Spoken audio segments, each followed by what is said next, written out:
चारों ओर शांति फैली है।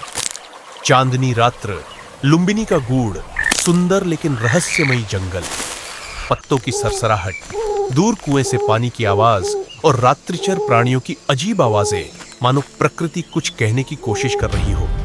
रानी तंबू के एक कोने में खड़ी है। उसकी नजर दरवाजे से बाहर एक सैनिक की ओर जाती है। रानी ने उस सैनिक को एक संदेश दिया है, जैसे उसे एहसास हो गया हो कि कुछ बदलने वाला है। घोड़े पर चढ़ते ही वो सैनिक जंगल की ओर रात के अंधेरे में गायब हो जाता है। ना कोई युद्ध था, ना कोई शत्रु जिसकी छाया भी दिखाई दे। तो कौन था जिसके लिए यह संदेश लेकर निकला एक अकेला सैनिक? राजा भी नहीं जानता था कि ये रात इतिहास की दिशा बदलने वाली है। उसकी नजर धीरे से मुड़ती है।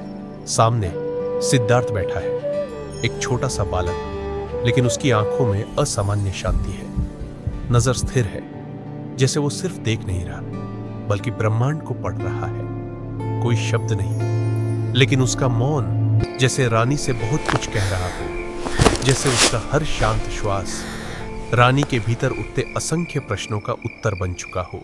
सूरज की किरणें पेड़ों की शाखाओं से चुपचाप नीचे उतर रही है। जंगल एक नए दिन के साथ जाग चुका है। कुछ दासियां और सैनिक जंगल की ओर बढ़ते हुए खाद्य और पानी की तलाश में। रास्ते में सांप रेंगता है, एक खरगोश झाड़ियों में कूदता है। यहां हर कदम, हर आहट जैसे प्रकृति के किसी गुप्त संवाद का हिस्सा है। एक दासी मिट्टी के बर्तन में पानी भरती है। कोई पेड़ों से फल चुन रही है, कोई छोटे से घोंसले को निहारती है। अचानक जंगल के दूर कोने से हाथियों का एक झुंड दिखता है। सैनिक ठिठकते हैं। दासियां रुककर उनकी ओर देखती है। हाथी विशाल है, लेकिन पूरी तरह स्थिर। ना कोई डर, ना कोई धमकी। हाथी सिर्फ पानी पीने आए हैं, जैसे सैनिक और दासियां आए हैं। जंगल सबको जगह देता है, लेकिन कुछ कहे बिना। जंगल की हर परछाई कुछ कहती है। जो सामने है वो नहीं, जो छुपा है वही सच्चाई बहती है। रानी शांत बैठी थी, पर उसका मन कहीं अतीत की गहराइयों में डूबा था।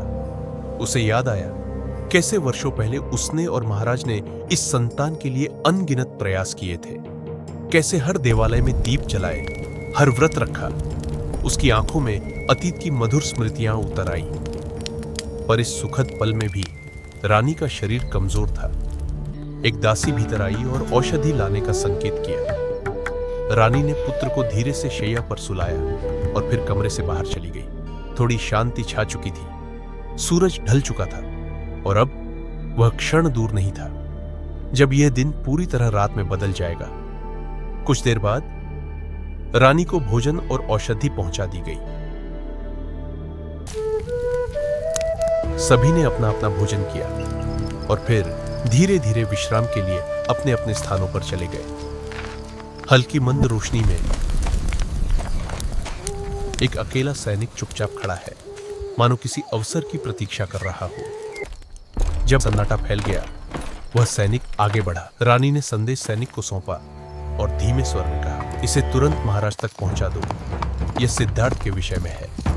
पर महाराज की प्रतिक्रिया और इस संदेश का असली अर्थ आप देखेंगे अगले भाग में। यदि आपने पिछला भाग नहीं देखा है तो यहां क्लिक करें। धन्यवाद।